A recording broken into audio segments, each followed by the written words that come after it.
ሸይጣን አለ፣ ነፍስያ የሚባል ነገር አለ። በቃ የሆነ ጊዜ ላይ ተሳስተክ ልታደርገው ይሆናል። አላሁ አዕለም። አላህ ይጠብቀን ሁላችንንም። ተግባባን። ሌላ አንድ ልጅ ደግሞ የዛሬ 2 ዓመት ባለቤቱን ገደለ። ሰምታችሁ ከሆነ አሜሪካ ሀገር ላይ በጣም ደነገጥን። ሁሉም ሰው መደንገጥ ብቻ ሳይሆን ከጠዋት እስከ ማታ ተረገመ ልጁ። በቃ እርግማን በእርግማን አረጉት ልጁን። ለዚያውም አራስ ሚስቱን እኮ ነው፣ አራስ ሚስቱን ነው የገደለው። አሜሪካ ሀገር ላይ ሰለጠነች የምትባል ሀገር ላይ አራስ ሚስቱን ወልዳ የተኛች ሚስቱን ገና 4 ወር 3 ወር መሰለኝ ከወለደች ገደላት። በቃ እኔ ወላሂ እስቲዓብ ማድረግ ነው የከበደኝ። እንዴት እንዲህ ያደርጋል በሚል ይሄኛውም ልክ አሁን የነገርኳችሁ አይነት ታሪክ ሆኖ ተገኘ። መጨረሻ ላይ የተነገረውን ያልኳችሁ እውነታውን አላህ ይወቃል።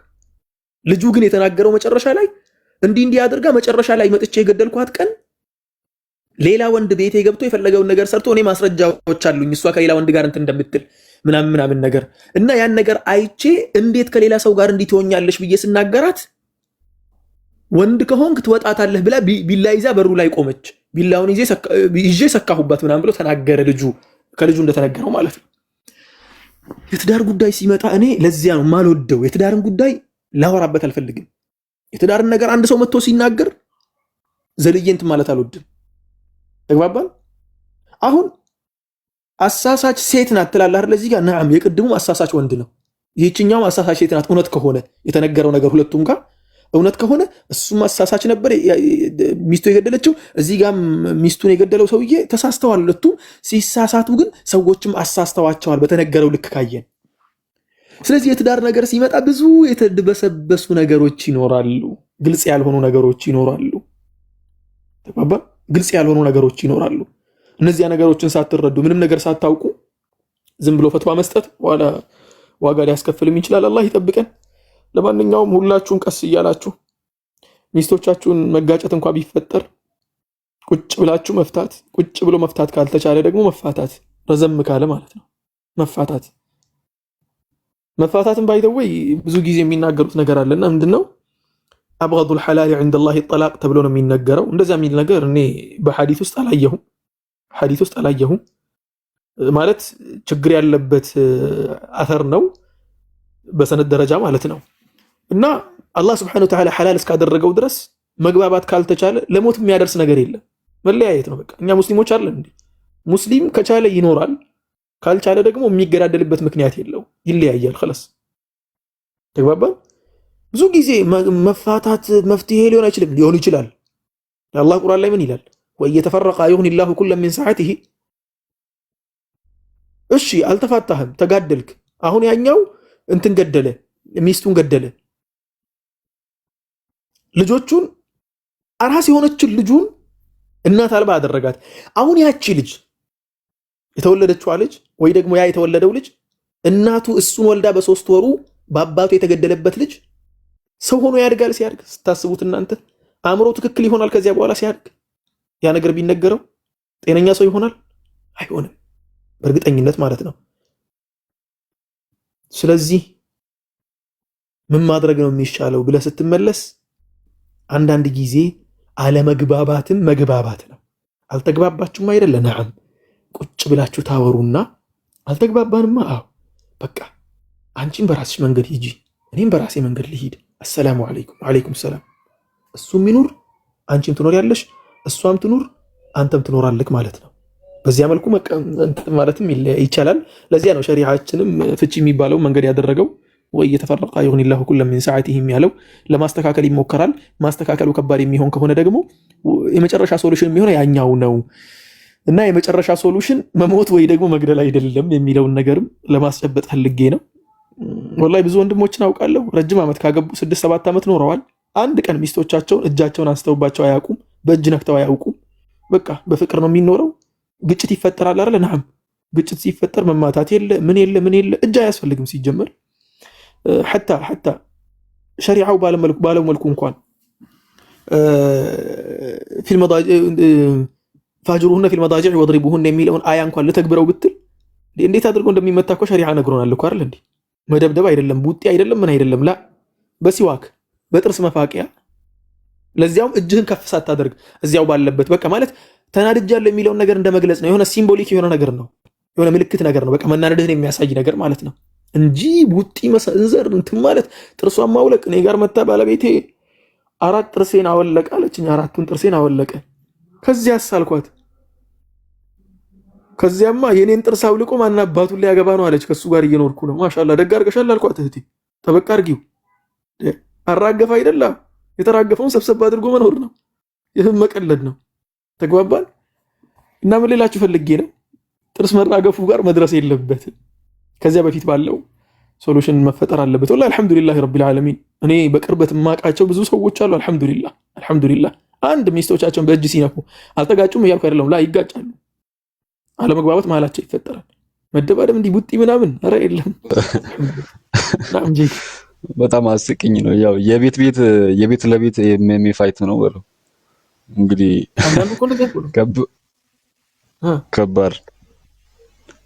ከባድ ነው፣ በጣም ከባድ ነው።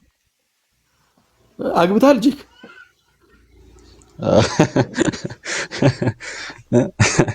ይሄ ጥያቄ ሙሽኪላ ከቢር ነው።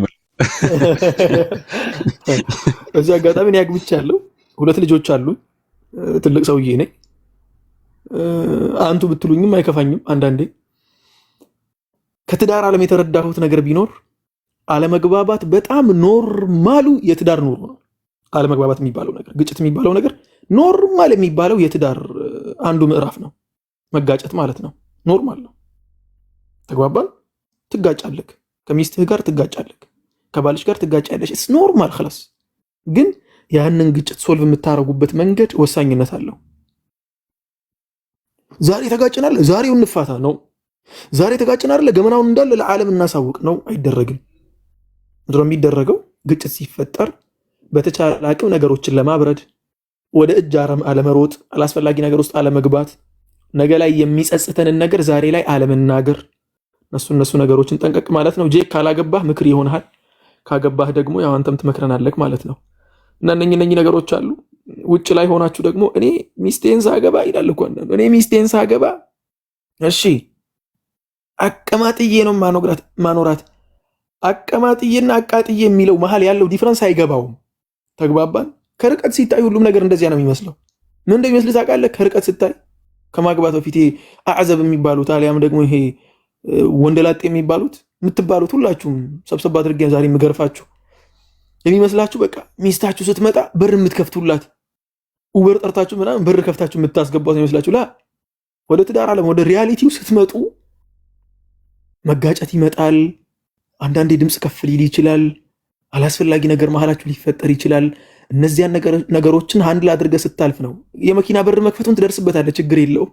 ከመኪና በር በፊት የሚቀድመው ግን እነኚህን ነገሮች ሃንድል የምታደርግበትን መንገድ ገምተህ መሄድ መቻልና አለመቻል ነው።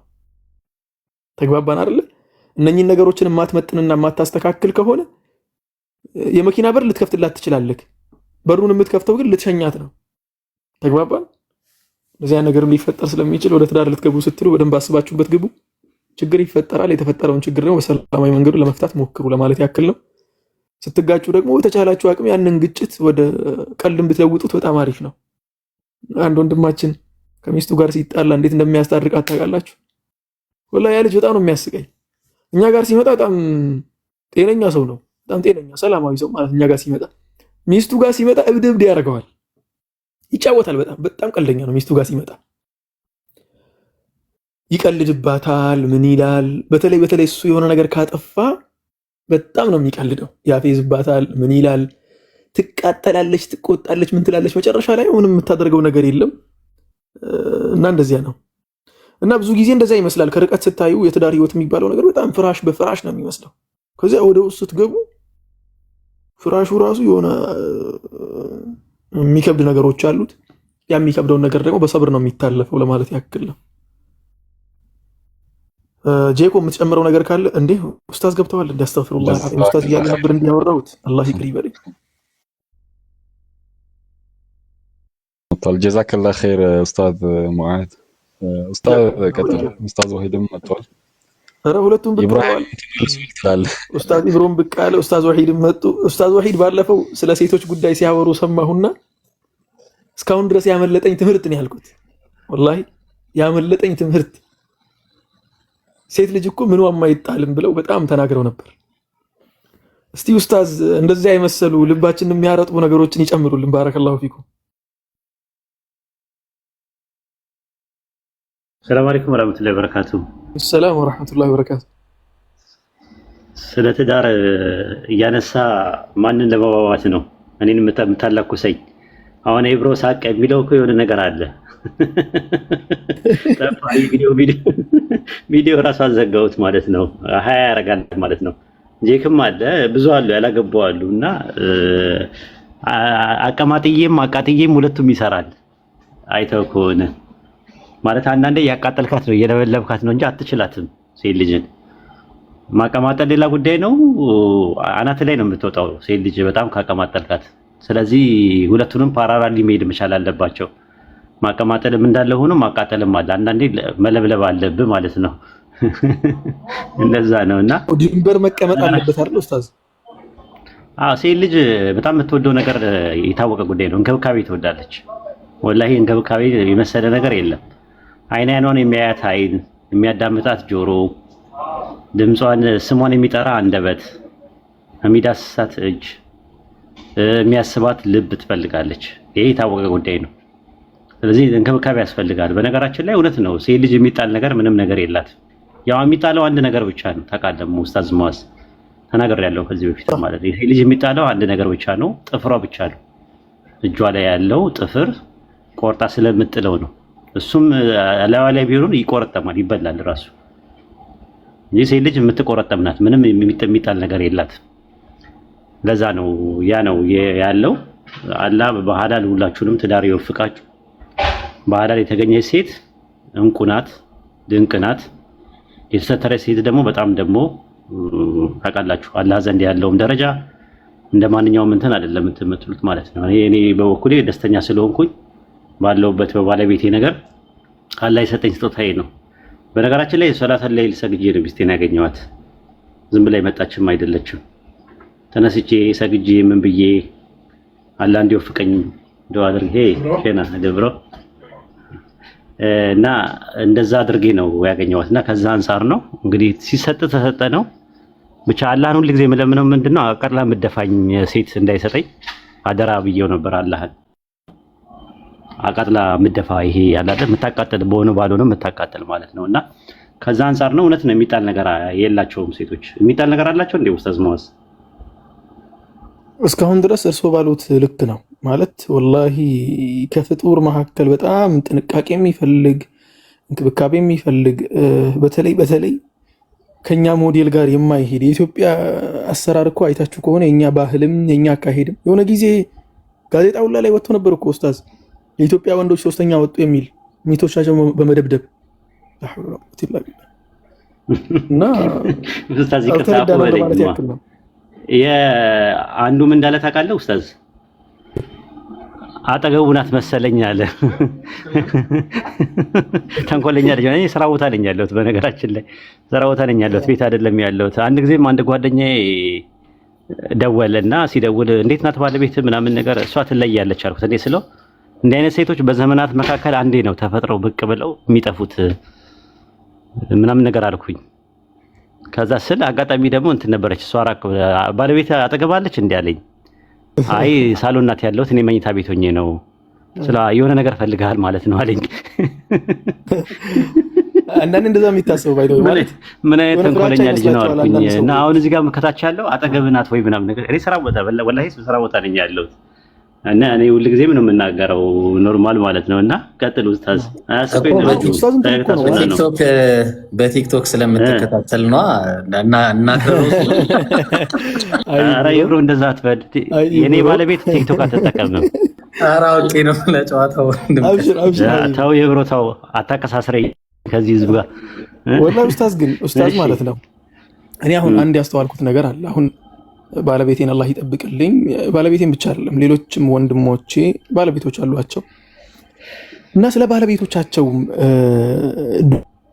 ዱዓም ሲያደርጉ ምንም ሲሉ የሆነ ነገር ሲያደርጉ አሁን ለምሳሌ በጣም የማመሰግንበት ሐታ ሼኻችን ሼኽ አሚን ብሮ ባለፈው መጥቶ እኛን ዘይሮን መዲና ላይ በነበርንበት ሰዓት የእናንተ ባለቤት ብሎ ነገረን። የኔና የወንድሜ ሙንዚር ባለቤት ሁለታቸውም እዚህ አውስትራሊያ ነው ያሉት እኛ እነሱ ጋር መተን 1 ዓመት ብቻ ነው የቆየ ነው። 1 ዓመት እንደቆየን ማስተርሳችንን ስላልጨረስን ገና እኮ ነው መምጣታችን። ገና 1 ዓመት ገና ሲሞላን ስንት ዓመት እንዳልጠበቁም ማለት ነው። ተቅሪበን 5 ዓመት 6 ዓመት ጠብቀውናል። ሁለቱም የሙንዲርም ባለቤት የኔም ባለቤት 5 ዓመት 6 ዓመት ሰብር አድርገው ነው የጠበቁን።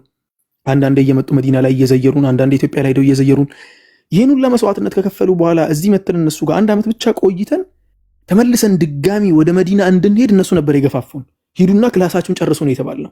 ሂዱና ክላሳችሁን ጨርሱ፣ ከእናንተ ኋላ ያለውን ልጅ የማሳደጉን ነገር ምን ማለቱን ነገር እኛ እንወጣዋለን፣ እሱም 1 ዓመት ምናምን ስለሆነ ችግር የለውም፣ ሂዱና ጨርሳችሁ ነው እኛ እንጠብቃለን ምናምን የሚል ነገር ተነገርን እና ወላሂ ኡስታዝ የዚያን ጊዜ ላይቭ ላይ ወጥተው ነበር ያመሰገኑት። እንዲህ ያሉ ሴቶች እኮ በድሮ ታሪክ ውስጥ ነበር የሰማነው ምናምን በሚል ማለት ነው።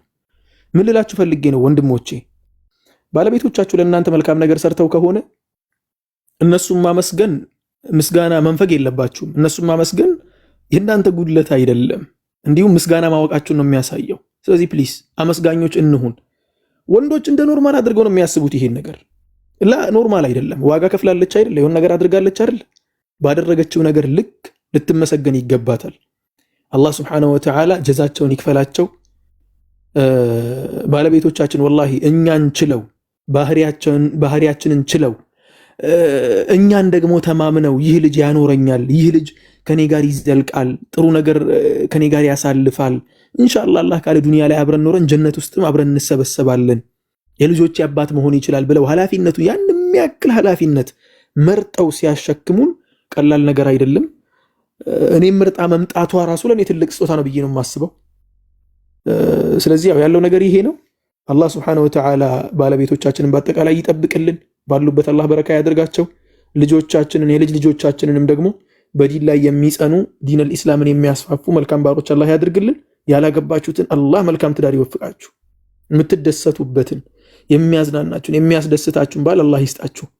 ባል የሆነን ባል አላህ ይስጣችሁ። ባል የሆነ ባል ብሎ ማለት ቅድም ኡስታዝ ያለው ነው። ያቀማጥላልም ያቃጥላልም። ማቃጠል ያለበት ፖይንት ላይ ቁሚ ማለት ሲኖርበት ቁሚ ይላታል። خلاص ይበቃሻል፣ እዚህ ጋር ቁሚ፣ መስመር ያሰምራል ማለት ነው። ማቀማጠል ያለበት ሰዓት ላይ ያቀማጥላታል፣ በደንብ አድርጎ ይንከባከባታል፣ ፍላጎቷን ያሟላላታል።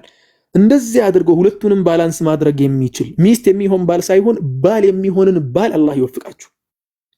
ወንድሞቼም ደግሞ ሚስት የምትሆንን ሚስት አላህ ይወፍቃችሁ።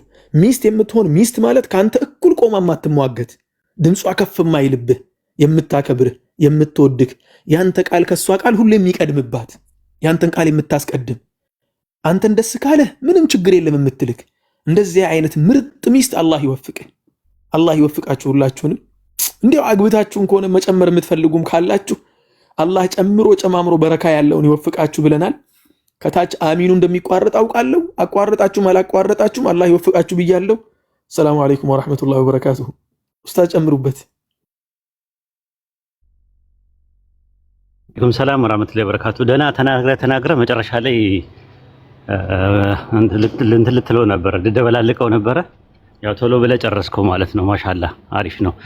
አይ እኔ እንኳን አይ ቲንክ ባለቤቴ ልትመሰገን ይገባታል። ሁላችሁም ዱዓ አድርጉላት። የምር የከፈለችው መስዋዕትነት ቀላል አይደለም ማለት በተጣበበ ስራ፣ በተጣበበ ትምህርት፣ በተጣበበ ደግሞ ልጆች ማሳደግ ቀላል ነገር አይደለም እና ያንን ነገር እሷ ከበር ባታደርግልኝ እናንተ ጋር ዛሬ አልገናኝም ነበረ ማለት በጣም ከባድ ነበር የሚሆነው የነበረው። ምንም ቢሆን አንዳንድ ነገሮችን ቤት ውስጥ ማገዛት ቢሆንም ግን በጣም ትልቁን ድርሻ የአንበሳውን ድርሻ የወሰደችው እሷ ናት እና ቴንኪዩ ለማለት እፈልጋለሁ ማለት ነው። በዚህ አጋጣሚ ማለት ነው አላህ ኸይር ጀዛዋን ይክፈላት። ዱዓ አድርጉላት እናንተ ማለት ነውና ማለት ከጀርባ ሆና ጠንካራ ሴት ባትኖር ኖሮ እኔ ጠንካራ አልሆንም ነበር። አሁን ያለኝን ስብዕና ያለኝን አቋም ላይኖር ይችላል። ምናልባት ብን ብዬ ከሚዲያም ልጠፋ እችላለሁ።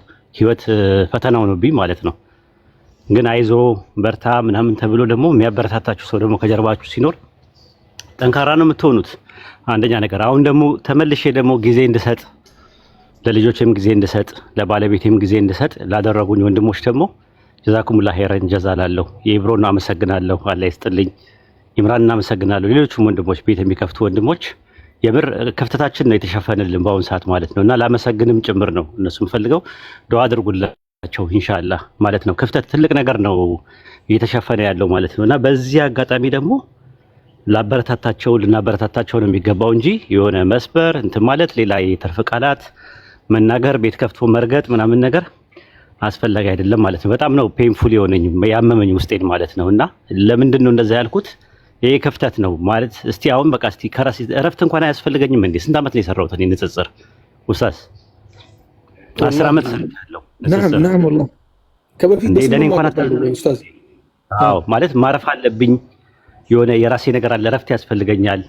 እንደገና ደግሞ እርዳታ ያስፈልገኛል። እርዳታ ስላችሁ ያው በሌላ ነገር አይደለም፣ ራሱ እረፍት ያስፈልገኛል። ያ ራሱ ትልቅ ነገር ነው ራሱ ማለት ነው። እና ሁሉ ጊዜ እኔ ነኝ እንደ የምሰራው እድሜ ልኬን ማለት እንደዛ ነው። ሌላ ትውልድ እንዳይኖር ነው የምትፈልጉት? እንደዛ ነው ሀሳባችሁ? አንድ ሰው ብቻ እድሜ ልኩን በዛ ነገር እንትን ብሎ እንደ ሻማ ቀልጦ በቃ ህይወት የሚባል ነገር ሳይኖር እንዲያልፍ ነው ወይ የምትፈልጉት? አይደለም። ሁሉም ሰው መተካካት የሚባል ነገር አለ። ኡስታዝ አዋይድራ አላህ ያፈዘው የሆነ ሰዓት ላይ ሰርቷል በጣም። አሁን ደግሞ ማረፊያው ሰዓት ነው ራሱ። አሁን እረፍት ላይ ነኝ አቂዳ እንትን ላይ ነኝ ሲል ደስ ነው ያለን እኛ። የከፋ ነገር የለም። ከዚህ በፊት ደግሞ ቁጥራችን ደግሞ በጣም አናሳ ነበረ። ኡስታዝ ያህያ፣ ኡስታዝ አቡ ይስራ፣ ኡስታዝ ኤልያ እኔ 4 ወይ 5 ብንሆን ነው። አሁን ደግሞ ሌላ ሰው በገፍ መጣ። ምንድን ነው የምትፈልጉት? ማለት በቃ ይስሩበት እነዚህ ሰዎች በቃ ይስሩ በቃ ማለት እንትን ነው በቃ ተተኪ ትውልድ ያስፈልጋል። በዚህ አንቀጥልም እኮ እኛ ማለት ዳዋው ጭልጥ ብሎ ጠፍቶ ምናምን ነገር በቃ ንጽጽር የሚባል ነገር ከኢትዮጵያ ምድር ጠፍቶ ዳዋ የሚባል ነገር ከሶሻል ሚዲያ ነገር ጠፍቶ እንደዛ ነው ማየት የምንፈልገው። እንደዛ ነው ሰው ብን ብሎ እንዲጠፋላችሁ ነው የምትፈልጉት? አይደለም፣ ያ አይደለም። ስለዚህ እኔ በበኩሌ ላመሰግን እፈልጋለሁ። አላህ ኸይር ጀዛቸውን ይክፈላቸው፣ አላህ በእኽላስ ይቀበላቸው። እነዚህ ወንድሞችን ወደፊት ይሄዱ። እኔ በምችለው አቅም በተቻለኝ አቅም አይደለም በእንትኔ በገንዘብ የራሴ እረዳለሁ። እኔ ከፈለኩኝ የምር ለመናገር አይደለም በሐሳብና በጉልበት ይቅርና በጉልበቴ እረዳለሁ። በሐሳብ ማለት ነው እየገባው አንዳንድ ያግዛቸዋለሁ። ማገዝ ካልቻልኩኝ እንኳን በሐሳብ ደዋ ላደርግላቸው ይገባኛል። ከፈለኩኝም በገንዘብ ልረዳቸውላ እችላለሁ። ይሄ እስከዚህ ድረስ ነው መስዋዕት የምከፍለው ለራሴ ማለት ነው። ምክንያቱም የኔን ስራ ነው ሰው እየሰራልኝ ያለው ማለት ነው። እና ከዛ አንጻር ነው አይ ቲንክ 2 ጉዳዮች እንዲመሰገዱልኝ የሚፈልገው ነገር አለ። ደዋ እንድታደርጉልኝ። የመጀመሪያው ባለቤቴ ናት። መስዋዕት ከፍላ የ10 ዓመት ልጅ አለኝ። የመጀመሪያ ልጄ የ10 ዓመት ልጅ ነው ያለኝ። የ10 ዓመት ልጄን ሳሳድግ እንዴት አድርጋ እንዳሳደገች፣ እንዴት አድርጋ እንዳገዘችን፣ እንዴት አይነት ፈተና እንደነበረና እንዴት አይነት ክፍተቱ እንደተሞላ እኛና አላህ ብቻ ነው የምናውቀው። በሁለተኛ ደረጃ እንዳልኳችሁ አሁን ደግሞ ባለው ነገር የራሴ በቃ የማረፊያ ጊዜ፣ ልጆቼ ማሳደጊያ ጊዜ፣ ባለቤቴን ጊዜ መስጠት ጊዜ ለኔ ለራሴ ያስፈልገኛል። ህይወት የሚባል ነገር መኖር አለብኝ። ያንን ደግሞ አይ እነዚህ እናግዝ እኛ እንትን እንበል እኛ በቃ አለን ብለው ደግሞ ፉል ታይማቸውን ሰጥተው ይህንን ነገር እንትን እንላለን ሲሉ ማበረታታት ነው እንጂ ሌላ ነገር ማድረግ አያስፈልግም። ሁልጊዜ እኛ አንሰራውም ይህንን ስራ። ሁልጊዜ እኛ አንወያይም፣ ሁልጊዜ አናስተምርም፣ ሁልጊዜ ጥያቄ አንመልስም፣ እኛ አንኖርም። የሆነ እድሜ ላይ እኮ እድሜ የሚገድበው ነገር አለ እኮ ሁሉም ነገር አይደል እንዴ? ሁሉ አይደል እንዴ ኡስታዝ? አዎ እንደዛ ነው። እና ከዛ አንጻር ነው የምናየው። እንግዲህ ጀዛኩሙላህ ኸይረን ጀዛ። በደዋ አትርሷቸው ሁሉንም ለማለት ፈልጌ ነው። አመሰግናለሁ። ወሰላሙ አለይኩም። ኢብሮ ምንም አታውራው። አለይኩም ሰላም ወራህመቱላሂ ወበረካቱ። አንድ ኡስታዝ ማን ልታመሰግን ነው? እዚህ ፖይንት ላይ መጨመር ስለምፈልግ ነው። ወላሂ በጣም ኢብሮ ማን ልታመሰግን ነው? ያኛው ነው አደራ ሚስቴ ያን እንዳጀምርም እሺ፣ አንዴ ቆይ ኡስታዝ ያን እንዳጀምርም ርዕስ ተቀይሯል ኦልሬዲ።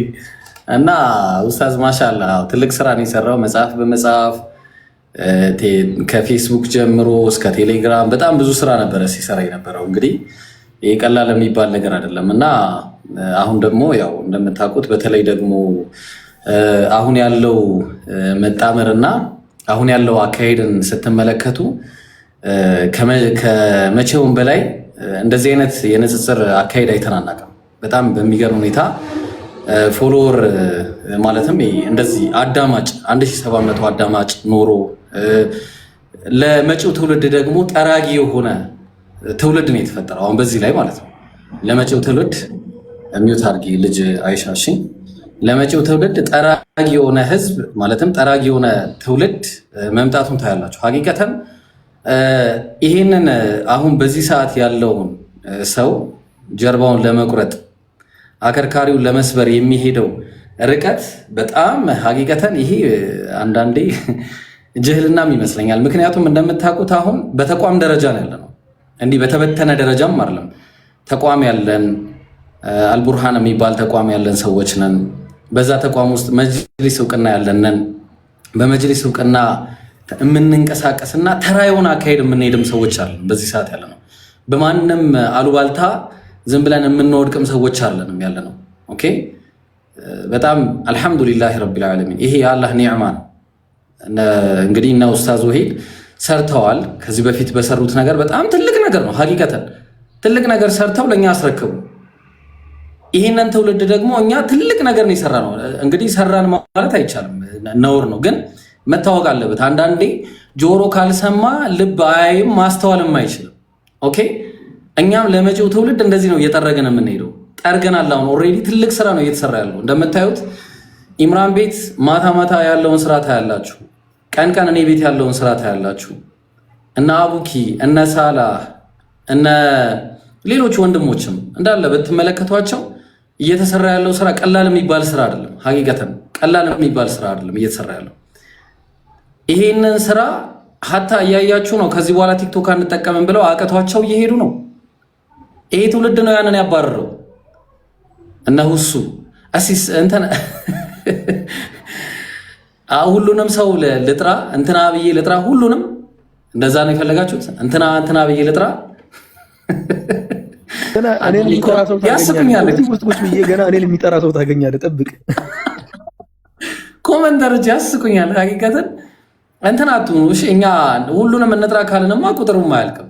እሺ ሀባይ እና ስለዚህ ምንድነው ይህንን ትውልድ ማበረታታትና ለዚህ ትውልድ ዘብ ሆነን መቆም ነው ያለብን። ልክ አሁን ኡስታዝ ወሂድ እንደቆሙ ማለት ነው። ልክ እነሱ ከዚህ በፊት እና አቡ ሀይደር ጠርገው እንደሄዱትና እና ኡስታዝ ወሂድ እንደተረከቧቸው ሁሉ ከዛ እነሱ ደግሞ እንግዲህ እና ኡስታዝ ወሂድ አይታችሁ ከሆነ ኡስታዝ ወሂድ የሰራውን ስራ ማንም አልሰራም። ከዚህ በፊት አይታችሁ ከሆነ አንድ ስቴፕ ነው ያሳደገው፣ ንጽጽርን ማለት ነው። አንድ ስቴፕ አሳድጎታል ንጽጽርን። በግሪክ ሙግት፣ በዕብራይስጥ ሙግት፣ በሌሎችም መጽሐፍ በመጽሐፍ በምናምን በእነዚህ አንድ ስቴፕ ሙግቱ አድርጓል። እኛም አልሐምዱሊላህ አንድ ስቴፕ አሳድገነዋል። ይህንን ሙግት ደግሞ ድጋሚ ማለት ነው። ይህንን ማበረታታት ሲገባ ሰዎች ተነስተው የእኛን አከርካሪ ለመስበር የሚሄዱበት አካሄድ this is not fair ሀቂቀተን እና ወላሂ ጀዛኩሙላሁ ኸይረን። ከዚህ በፊት ለነበራችሁ ሰዎችና በተለይ እንደዚህ ያበረክታችሁልን መንገድ ጠርጋችሁ ለሄዳችሁ ሰዎች በጣም ትልቅ ምስጋና ይገባችኋል። አላህ ያክብራችሁ። በጣም ትልቅ አሻራ ነው ጥላችሁ ሄዳችሁት። አልሐምዱሊላህ እኛም አሁን ባለው ብቻ ሳይሆን ከዚህ በኋላ በሚመጣም ትልቅ ነገር ሰርተን እንደምናሳያችሁ በእርግጠኝነት ከአላህ ጋር ጥርጣሬ የለንም። ኢንሻአላህ በማንም ንግግር የምንቆም ሰዎች አለን። ላ የኻፉነ ለውመተ ላኢም ነው የተባለው። መቼም አንፈራም። የማንንም ንግግር ፈርተን እንትን አንልም። ስለዚህ እንቀጥላለን። የመጣነውም ለአላህ ብለን ነው፣ የምንሰራውም ለአላህ ብለን ነው። የምንሞትለትም ከሆነ እንሞትለታለን። ይሄን እንዲህ ማለት ነው የሚቀር ነገር። የምንሞትለትም ከሆነ እንሞትለታለን። ምክንያቱም በቃ ይሄ ነው ኑሯችን። ቀኑን ሙሉ ነው እዚህ ጋር የምቀመጠው። ከእናንተ ምንም የምፈልገው ነገር የለኝም ሀቂቀተን። ኡስታዝ ወሂድም ቢሆን ኡስታዝ ሙአዝ ነዚፍም ሌሎቹም ኢምራንም ቢሆን ሌሊቱን ሙሉ ታስታውሳላችሁ። ባለፈው ከ3 ሰዓት ማታ ተጀምሮ ቀን ሌሊቱ አልፎ ማታ 7 ሰዓት ነው የተዘጋው ላይቭ። እኛም ከ4 ሰዓት ጀምረን እስከ ማታ 12 ሰዓት ድረስ ነው፣ እስከ መግሪብ ነው የምንሰራው።